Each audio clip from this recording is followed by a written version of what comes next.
meresahkan apa yang masyarakat resahkan. Mungkin nggak semuanya itu terrangkum dalam buku itu, enggak. Tapi yang jelas maksud gue, berusaha ingin menjadi mahasiswa dan pemuda yang jujur mengatakan sesuatu. Karena kesimpulan dari sebuah kepemimpinan adalah bersikap jujur atas dirinya dan bersikap jujur atas kepemimpinannya gitu. Salvariansah Zulkarnain, nama yang asing didengar. Pria kelahiran Sukabumi ini merupakan jebolan dari kampus IISIP Jakarta. Ia rela mengabdikan diri untuk menjadi aktivis serta jurnalis. Rekam jejaknya telah beberapa kali memimpin organisasi kampus maupun di luar kampus. Terlebih, dengan gaya kepemimpinannya seringkali buat resah penguasa maupun civitas kampus.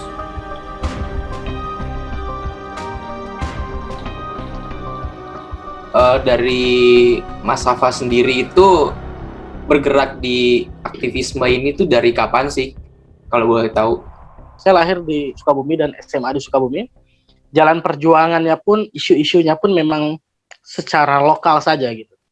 Nah, cuman ketika memang sudah pindah ke Jakarta, artinya spektrum politik, spektrum ekonomi, spektrum apapun itu sangat terbuka lebar. Cakupannya lokal tapi skalanya nasional. Dari situlah aktivisme itu kembali tergugah. Dan cita-cita saya sedari dulu itu sejak pelajar ingin menjadi presiden mahasiswa. Semasa Ikatan Pelajar Muhammadiyah di SMA itu bergaul dengan teman-teman mahasiswa. Jadi Ikatan Pelajar Muhammadiyah itu kita punya kakak organisasi namanya Ikatan Mahasiswa Muhammadiyah. Dan di Universitas Muhammadiyah Sukabumi itu ada presiden mahasiswa. Nah, saya dekat dengan presiden mahasiswa di sana. Ternyata memang tindak tanduk dan apa yang dilakukan presiden mahasiswa di sana di Sukabumi itu membuat saya tertarik untuk menjadi presiden mahasiswa. Maka dari itu motivasi itu tertanam. Beruntung sekali memiliki kesempatan untuk kuliah di Jakarta. Akhirnya dengan beragam keberuntungan dan ikhtiar di Jakarta dan tercapailah cita-cita mulia untuk menjadi presiden mahasiswa. Nah, dari situlah aktivisme itu mulai dikembangkan dengan mungkin spektrum yang lebih luas. Semasa jadi aktivis kampus hingga tercapai cita-citanya menjadi presiden mahasiswa, ia sering melakukan kajian-kajian rutin bersama para mahasiswa. Beberapa kali, ia membuat gerakan untuk menggugah kritisisme anak muda di eranya. Dan juga, ia kerap kali mendapat sorotan dari media massa.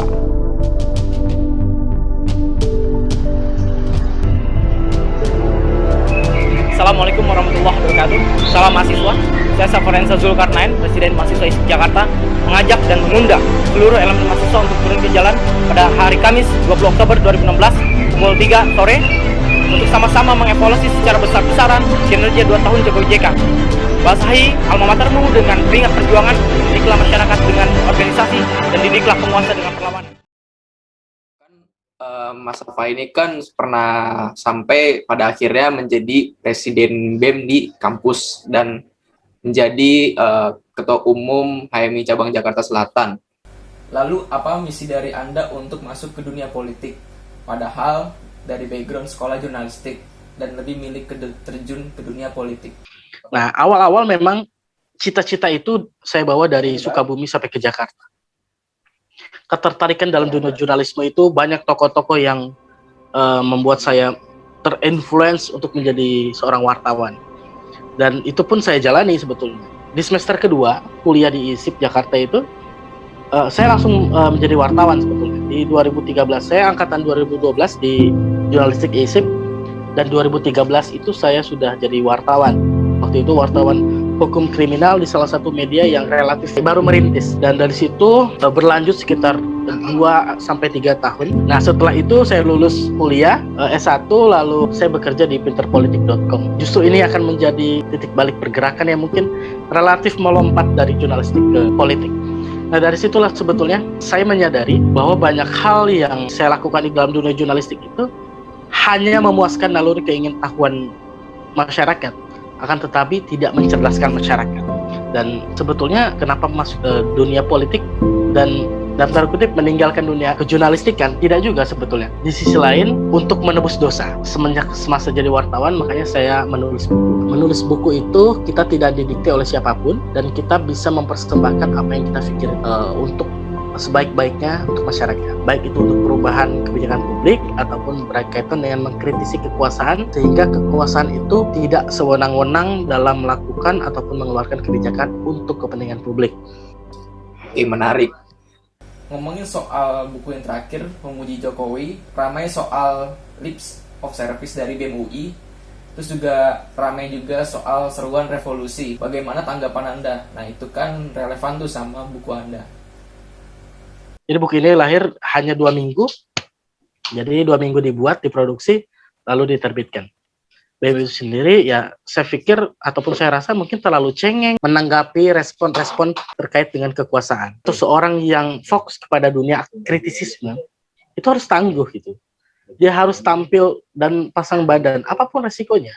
Siapapun, kelompok apapun, organisasi apapun, terlihat dari kritisismenya itu, lihat dari konsistensinya. Apakah dia tetap memegang teguh untuk kritisismenya atau enggak. Makanya buku ini lahir, saya memiliki prinsip bahwasannya apabila masih ada satu orang di negeri ini yang masih merasakan kelaparan, artinya Jokowi masih gagal. Dan apabila Jokowi mengeluh, Jokowi pusing, Jokowi sakit, Jokowi apalah, dia nggak boleh mengeluh gitu. Karena apa? Itu adalah konsekuensi logis dari sebuah kepemimpinan. Karena kita sadari Jokowi itu menjadi seorang presiden itu adalah kesengajaan. Menjadi seorang presiden itu atas perencanaan, konsepsi yang matang, barulah dia maju menjadi seorang presiden. Artinya secara individu, dia memiliki kesiapan, baik secara mental, baik secara fisik, atau kemampuan. Maka dari itu, haram hukumnya bagi kepemimpinan presiden itu, dalam tanda kutip, tidak bisa menyelesaikan masalah-masalah di Indonesia. Safariansa sudah beberapa kali melakukan kritisisme terhadap pemerintah. Ia acap kali berstatement secara frontal. Menurutnya, di periode kedua, Jokowi dinilai gagal dalam menumbuhkan nilai-nilai keadilan yang pernah dijanjikan semasa menjadi Presiden Republik Indonesia. Indonesia kan luas, terdiri dari ribuan pulau, itu bukan masalah. Karena memang sudah secara alamiah dan kodrat Tuhan bahwasanya Indonesia itu cukup luas, sangat luas. Itu menjadi satu takdir yang dilekatkan kepada Indonesia. Tinggal bukan hanya Indonesia yang luas ini itu dikeluhkan oleh Jokowi, nggak bisa. Makanya dari situlah pelajaran bagi kita bahwasannya Jokowi itu mengajarkan kita bahwasannya kita bisa melihat contoh buruk dari sebuah kepemimpinan. Kenapa judulnya Memuji Jokowi? Di dalam dunia aktivis atau mahasiswa, dulu mahasiswa semasa mahasiswanya itu berjuang mati-matian mereka untuk memperjuangkan masyarakat. Tapi ketika mereka sudah masuk ke dalam lingkaran kekuasaan, tajinya sudah berkurang. Itu lazim terjadi dan sering terjadi di kota-kota besar. Makanya sekarang susah untuk mencari anak-anak muda yang mungkin seumuran saya atau di atas saya sedikit. Memuji Jokowi adalah bentuk perlawanan secara terang-terangan kepada generasi muda yang menjadi parasit di kekuasaan.